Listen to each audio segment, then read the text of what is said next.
তথ্যটা আগে স্বীকার করতে হবে, তারপরে আপনি আপনার মতামত দেন যে যেটা আপনার সাথে আমার ভিন্ন মত থাকবে।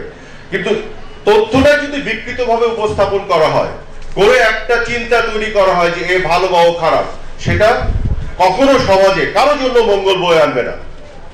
আওয়ামী লীগের জন্য আনবে না, বিএনপির জন্য আনবে না, কোনো দলের জন্য আনবে না। কাজে আমরা নিজের কাছে আগে কমিটমেন্ট করি যে আমরা তথ্যের জায়গাতে সততাটা নিশ্চিত করব। অর্থাৎ কেউ কোনো কিছু একটা বলে দিল, শুধু আমার রাজনৈতিক চিন্তার সাথে মিলে গেছে, আমি খুশি হয়ে লাফালাম, কিন্তু আমি এটা যাচাই বাছাই করলাম না এটা সত্য না মিথ্যা। যাচাই বাছাই করাটা কিন্তু আমার দায়িত্ব। আমি যে রাজনৈতিক ধ্যান ধারণায় বিশ্বাস করি না কেন, তথ্যের জায়গাতে আমি নিশ্চিত করতে চাই আমার সততা। সেই তথ্য যেটা সত্য, রাজনীতিতে প্রতিদ্বন্দ্বিতা থাকতে হবে, থাকা প্রয়োজন, ভিন্নমত থাকতে হবে, থাকা প্রয়োজন। কাজে আমি মনে করি বাংলাদেশের প্রশ্নে আমাদের ঐক্যবদ্ধ থাকতে হবে। শুধুমাত্র যে মুক্তিযুদ্ধের মাধ্যমে দেশের জন্ম এবং এই দেশের আজকে এগিয়ে যাওয়া, সেই মূল জায়গাতে কোনো আপোষ চলবে না।